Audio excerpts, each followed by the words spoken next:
Halo semuanya, ketemu lagi di channel Wibutek. Di depan saya ada HP di bawah 1 juta paling worth it, yaitu ZTE Blade V40 Vita. Sekedar info, HP ini di tahun 2022 harga rilisnya overpriced di 2,3 juta.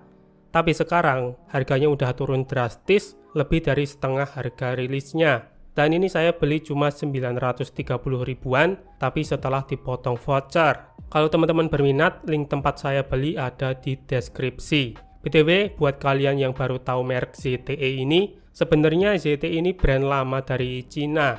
Udah ada sejak 1985, dan ZTE juga terkenal di bisnis jaringan, seperti router, server, dan lain-lain. Pokoknya alat telekomunikasi dan jaringan lah. Bahkan kemarin Amerika juga sempat nge-blacklist ZTE kan, bareng Huawei, karena diduga jadi mata-mata pemerintah Cina. Jadi ZTE ini bukan brand abal-abal, justru brand yang berpengalaman. Cuma produk yang dibawa masuk ZTE ke Indonesia itu rata-rata produk badut. Tapi sub-brand ZTE, si Nubia dan Red Magic produknya malah lebih bagus. Ada Nubia Neo 5G dan ada Red Magic 8S Pro. Padahal ZTE punya Axon series, kenapa nggak dimasukin Indonesia ya? Oke lah, jadi cukup dulu untuk informasinya. Mending langsung aja saya unboxing ZTE Blade V40 Vita. Pertama dapat kotak, tapi bukan kotak amal ya. Isinya ada SIM ejector, kitab-kitab, dan soft case. Kedua baru dapat HP-nya, si V40 Vita warna hijau. Ketiga charger 22,5 watt dan kabel USB Type-C. Keempat ada item langka, yaitu earphone.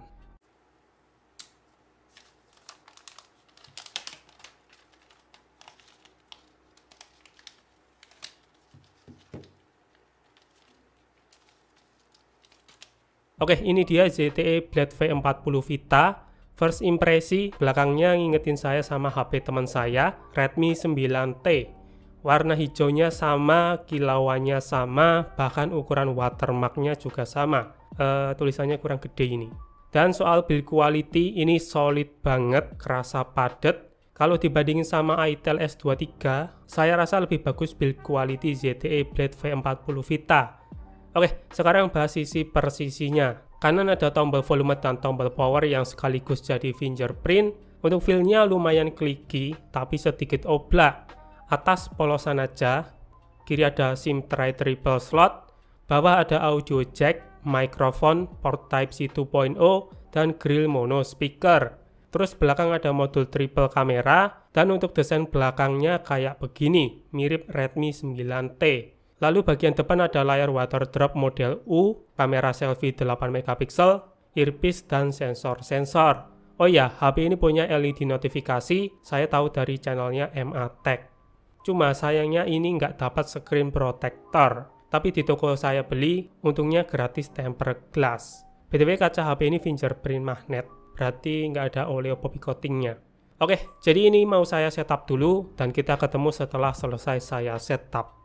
A few moments later. Ketemu lagi, kalau kalian minat wallpaper Ayano Koji, link downloadnya ada di deskripsi. Oke, pertama saya bahas layarnya si ZTE Blade V40 Vita. Panelnya IPS, resolusi HD+, size-nya 6,75 inci, rapatan pixel 260 ppi, refresh rate-nya 90Hz, touch sampling rate-nya 120Hz, brightness 500 nit, lalu multitouch-nya udah 10 jari, dan untuk wet fan masih L3.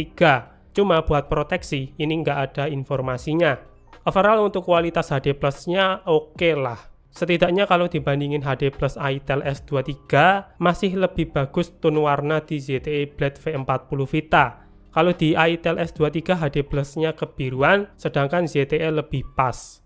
Tapi kalau buat ketajaman gambar, saya rasa tidak ada bedanya, masih sama-sama standar HD Plus. Sekarang bahas spesifikasi ZTE Blade V40 Vita. SoC Unisoc Tiger T606, fabrikasi 12 nanometer, buatan TSMC, GPU Mali G57 MP1, RAM 4GB LPDDR4X, storage-nya 128GB UFS 2.2, HP baru mana lagi di bawah 1 juta bisa dapat storage UFS. Yang 2 jutaan aja masih ada yang pakai eMMC.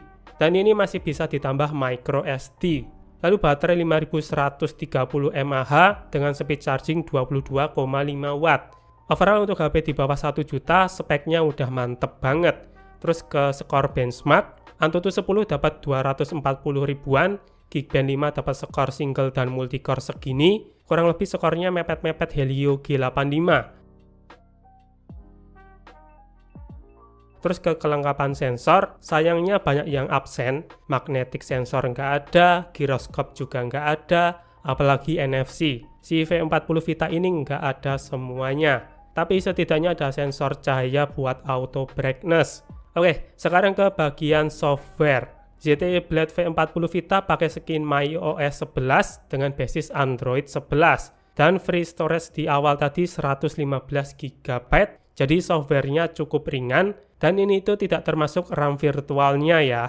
Tapi saran saya sih karena ini RAM-nya cuma 4 GB, mending RAM virtualnya dipakai aja. Karena RAM virtual di HP yang RAM-nya kecil lebih dibutuhkan ketimbang HP yang RAM-nya gede. Cuma perlu saya ingetin, RAM virtual itu bukan fitur penambah performa gaming. Karena saya lihat di TikTok ada tanda kutip nyebut RAM virtual itu fitur ningkatin performa game jadi lebih lancar di grafis rata kanan. Itu menurut saya opini sesat sih. Kinerja CPU dan GPU-nya malah nggak dianggap. Padahal mau bagaimanapun, speed memori internal yang dipakai sebagian buat RAM virtual itu, sekalipun UFS itu nggak bisa nyaingi speed RAM utamanya atau RAM asli. Karena fungsi RAM virtual itu sebagai bantuan tambahan proses multitasking, semisal RAM utamanya kepenuhan, biar aplikasi yang ada di background itu dapat alokasi tempat tambahan buat idle. Lagian namanya juga RAM extended loh, bukan GPU extended. Bisa-bisanya bilang RAM virtual buat ningkatin performa gaming rata kanan, nggak logik. Kalau dari segi interface, MyOS ini lumayan simple, sekilas kayak Fusion MIUI sama XOS, karena di beberapa bagian agak mirip. Terus soal bloatware, cuma ada 9 atau 10, dan bisa di-uninstall. Ini masih ada JDID, padahal udah bangkrut. Lalu soal update software ini sayangnya nggak ada ya, udah mentok Android 11 dan security patch di Juni 2021. Saya sih nggak kaget ya, karena ZTE memang pelit soal update software. Red Magic aja cuma dikasih 1 kali naik OS. Sekarang ke gaming test ZTE Blade V40 Vita. Tapi sayangnya aplikasi Tacostat atau pengukur FPS meternya di HP ini nggak bisa ya. Saya nggak tahu kenapa bisa begini, jadi pakai feeling dulu aja. Pertama Mobile Legends, grafiknya high dengan refresh rate super. Ya Uni SoC T606 ini kalau buat main game di kelas entry level masih ngangkat lah GPU-nya. Ini saya main 2 match, sering dapat frame rate 40-60 fps. Agak di bawah Itel sih sebenarnya. Tapi buat HP 900 ribuan sekedar lumayan. Tapi kalau ada notifikasi langsung frame drop dan gamenya berasa jadi berat beberapa detik. Kalau untuk suhunya saya cek di 38-41 derajat Celcius. Kurang lebih sama kayak T606 di HP lainnya. Terus game kedua, game Rhythm Bandori server Jepang. Untuk grafik live card aja, overall gameplaynya sebenarnya udah enak, nggak ada masalah audio delay, dan dapat frame rate 60 fps, karena berasa mulus di mata.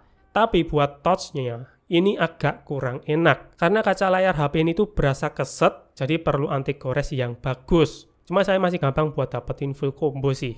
Selanjutnya game PUBG Mobile, untuk grafik smooth high, overall gameplay cuma dapat 30-an fps, 30 pasting, dan cukup stabil sih. Lumayan HP 900 ribuan kalau sekedar main game PUBG. Casual player masih oke lah, masih masuk. Tapi kalau main kompetitif ya jangan. Apalagi ZTE Blade V40 Vita ini nggak ada gyroscope-nya. Dan buat suhu, ini dapat di 41-42 derajat Celcius.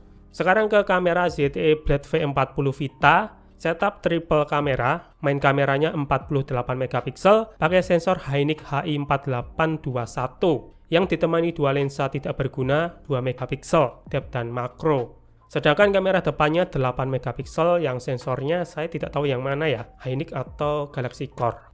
Untuk hasil teman-teman bisa hakimi sendiri dulu. Kalau kata saya sih mending-mending kameranya Itel S23. Tapi ya selera sih.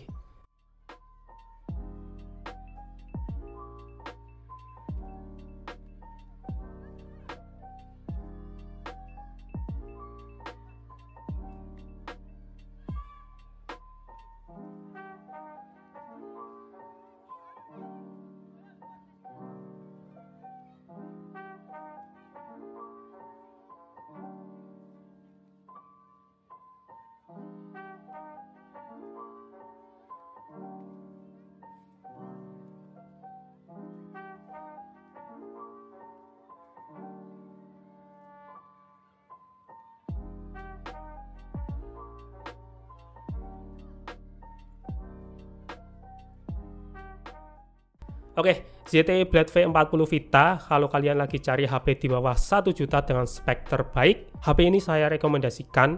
Layar HD Plus-nya bagus, build quality-nya solid, speknya mantap, dapat storage UFS 2.2 dan charger 22,5 watt. Tapi kekurangannya di bagian software yang mentok Android 11. Misal kalian ada dana lebih, saya malah lebih saranin ZTE Blade V50 Design karena harganya juga udah turun di 1,3 jutaan, dapat RAM 8GB juga. Atau kalau ngincar menang banyak ya itel S23 atau itel P55 NFC. Oke, jadi begitu dulu unboxing ZTE Blade V40 Vita sama sedikit review dan gaming test. Sampai jumpa di video full reviewnya dan sayonara. Saya jadi malah ingat Honda Blade ya, karena namanya Blade.